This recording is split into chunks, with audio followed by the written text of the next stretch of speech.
Di awal cerita, kita diperlihatkan seorang perempuan bernama Misha yang berniat mengikuti ujian masuk Akademi Raja Iblis. Sambil melambaikan tangan kepada pengasuhnya, Misha terus melangkah hingga tiba-tiba saja tubuhnya disenggol oleh murid lain yang mengakibatkan surat di tangannya terjatuh. Ketika ia berniat mengambilnya, saat itulah seorang pemuda muncul mengambil surat tersebut. Pemuda itu bernama Anos sekaligus pemeran utama kita. Lantas keduanya pun berbicara sambil berjalan masuk tanpa menghiraukan bacotan seorang pemuda. Akan tetapi langkah keduanya harus terhenti dikarenakan pemuda yang bernama Javes tidak terima karena dirinya tidak dianggap oleh Anos dan Misha. Mendapati bacotan itu tentu saja membuat Anos juga ikut bermain, di mana ia mengatakan kalau kekuatan yang dimiliki Javes sangatlah kecil sehingga ia pun tidak bisa menyadari keberadaannya. Tak terima dengan apa yang dikatakan oleh Anos, pemuda itu pun menunjukkan kemampuannya yang katanya mampu membakar Anos. Akan tetapi, pernyataannya itu harus terbungkam ketika Anos memberikan satu hembusan yang mengakibatkan api tersebut mati, bagaikan api lilin ulang tahun. Tak terima dengan apa yang Anos perbuat, lantas Javes pun berniat menyerangnya, akan tetapi hanya dengan kemampuan mata milik Anos sudah berhasil membuat pemuda itu terdiam, seolah-olah darah di dalam tubuhnya telah dikendalikan. Untuk menjadi murid Akademi Iblis, mereka harus melewati 3 tahap, yaitu pengujian kekuatan, sihir, dan pengetahuan. Dalam ujian kekuatannya mereka akan saling bertarung satu lawan satu. Pertarungan akan dinyatakan selesai ketika salah satu dari peserta mengaku menyerah atau tetap bertarung sampai tidak bisa bergerak lagi. Entah keberuntungan tengah memihak Javes atau Anos, keduanya dipertemukan dalam ujian hidup dan mati. Javes sangat gembira ketika mengetahui lawan tandingnya adalah pemuda yang berhasil membuatnya marah saat di pintu masuk. Tapi segera setelah itu, sebuah suara muncul menyatakan kalau pertarungan telah dimulai. Javes sangat-sangat bahagia ketika jirah besinya bisa menahan trik yang sama saat Anos melakukannya di pintu masuk. Pemuda itu langsung beranggapan kalau Anos sudah tamat, karena jirah yang dirinya gunakan bisa menangkal segala jenis sihir. Dengan rasa bahagianya, Javes mengeluarkan pedang api yang katanya adalah pedang turun-menurun dan mampu menaikkan kekuatan si pengguna sebanyak 10%. Alih-alih takut mendengar perkataan Javes mengenai pedang tersebut, Anos malah berdiri antang seperti tengah menganggap kalau pedang tersebut tidak lebih seperti korek api baginya. Tapi, seperti apa yang dianggap Anos barusan, kalau pedang tersebut tidak lebih hanya korek api. Dengan sekali hembusan napasnya, ia berhasil membuat api yang terdapat pada pedang tersebut padam seketika, sekaligus membuat semua penonton terkejut. Merasa kalau pertarungan saat ini sangatlah membosankan, Anos menyuruh Javes menyerang sesuka hati, sedangkan ia hanya akan berdiam diri. Tentu itu berhasil membuat Javes membacot kembali, menganggap kalau Anos sudah tidak bisa menggunakan trik yang sama lagi, sampai tiba-tiba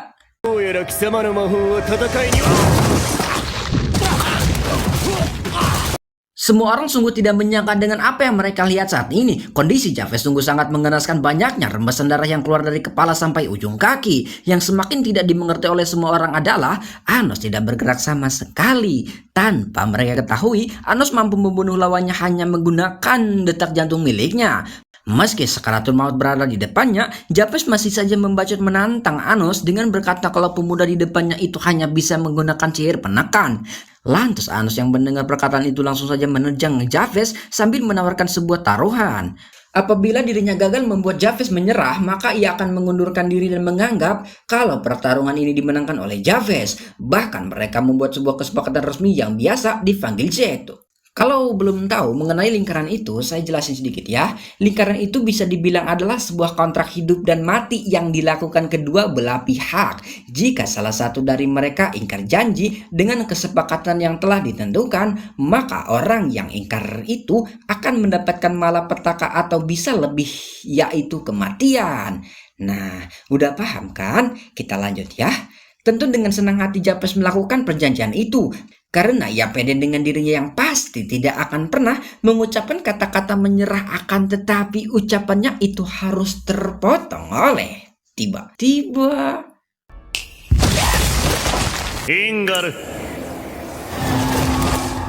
Karena kata-kata menyerah belum terlontar dari mulut banyak bacot milik Javes, Anos tanpa henti menjentikan jarinya membuat pemuda di hadapannya keluar masuk neraka. Semua orang yang berada di tribun penonton hanya memutar diam dengan muka memucat ketika melihat orang yang mereka kenal si tukang bacot harus merasakan mati dan hidup secara berulang.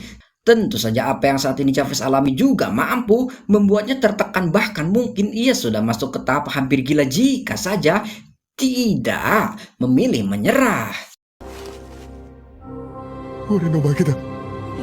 Selepas ujian tahap pertama selesai, dengan Anos yang keluar sebagai pemenang, kini pemuda itu harus melanjutkan ke tahap berikutnya, yaitu ujian energi sihir dan yang terakhir, ujian bakat pengetahuan. Tentu saja dengan berperan sebagai pemeran utama yang memiliki kekuatan di luar Nurul dan otak jeniusnya, itu bukanlah hal yang sulit. Bahkan di ujian energi sihir, ia sampai memecahkan batu kristal yang menjadi objek pengukuran kekuatan. Untuk memperingati keberhasilan mereka, Anos mengajak Misha buat mampir makan malam di rumahnya. Kedatangan seorang wanita di rumah mereka berhasil membuat kedua orang tua Anos heboh, disebabkan mereka masih tidak menyangka kalau anak yang baru berumur 1 bulan itu sudah membawa calon menantu. Singkat cerita, sebagai laki-laki gentle, Anos mengantar Misha pulang sembari keduanya mengobrol santai tanpa gangguan sama sekali. Tapi sayangnya kedamaian itu tidak berlangsung lama dikarenakan tiba-tiba saja muncul sebuah arena pertarungan yang tentu saja tercium bau-bau baku hantam. Dan ya, pelakunya siapa lagi kalau bukan Javes dan kakaknya tentu. Meski sudah merasakan betapa mengerikannya seorang Anos, nampaknya Javes masih saja bersikap sombong dengan beranggapan kalau kemampuan kakaknya masih di atas mereka berdua. Tanpa anak muda itu ketahui kalau kakaknya itu tidak peduli dengan kekalahan Javes, yang dirinya peduli adalah nama baik keluarga yang dirinya anggap telah diremehkan oleh Anos. Terbukti ketika Javes tengah membacot saat itulah tangan kejam Leo melayang ke arahnya.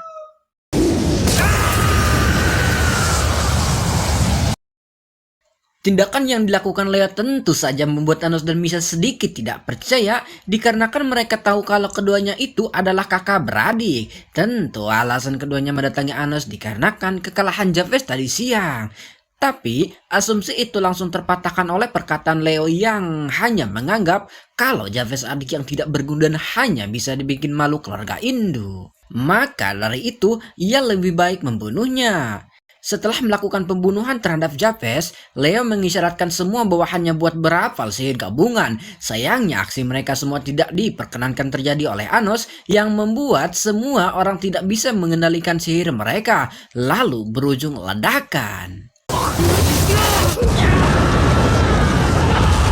Bukannya tobat setelah melihat kemampuan Anos yang mampu menyabotase serangannya, Leo malah membacot berniat kembali menyerang Anos. Anak pertama keluarga Indu itu masih saja percaya diri kalau ia bisa mengalahkan pemuda di depannya. Dengan rasa bangganya mengeluarkan sihir kutukan yang katanya hanya dikuasai keluarganya. Serangan kutukan berwarna hitam melesat ke arah Anos lalu menciptakan sebuah ledakan dan dentum membuat Leo sangat-sangat bahagia melihatnya. Sebab ia beranggapan kalau Anos telah meninggal.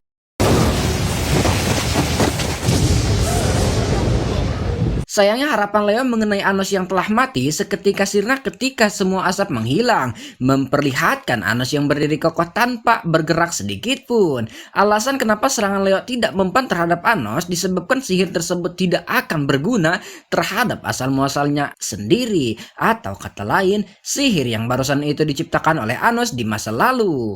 Lagi dan lagi Leo kembali membacot panjang kali lebar, yang kali ini membuat Anos sedikit memberikan pelajaran dengan menjadikan Javes Edo Tensei. Apa yang dilakukan Anos terhadap jasad milik Javes tentu berhasil membuat semua orang bertanya-tanya mengenai jenis sihir yang semasa hidup mereka tidak pernah dilihat itu. Keterkejutan itu belum usai dan malah kian bertambah di mana Javes mulai berlari ke arah Leo. Hal itu tentu saja membuat rasa panik melanda dirinya, sehingga tanpa memikirkan apapun melayangkan sihir yang dirinya miliki kepada Javes. Sayangnya tindakan itu hanyalah sia-sia di mana orang yang telah di Edo Tensei memiliki kekuatan kebencian tanpa batas. Meskipun mungkin jengkel hayang nenjak beteng Leo, tidak bisa dipungkiri Anos harus tetap bersikap layaknya leluhur mereka. Sehingga ia pun memberitahukan kepada Leo cara agar adiknya tidak jadi membunuhnya. Hingga ketika hal tersebut terjadi, sebuah ledakan pun mengakhiri pertarungan.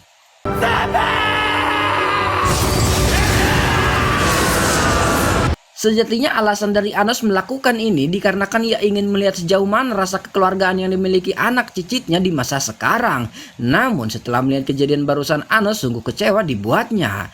Meski begitu, ia tetap memberikan kesempatan kepada keduanya dengan menghidupkan mereka kembali. Dan secara yang bersamaan pula, arena pertempuran mulai runtuh. Walaupun telah dijebak oleh keturunannya sendiri, Anos tidaklah marah. Malah sebaliknya ia menunggu Javes dan Leo kembali menantang dirinya di masa yang akan datang.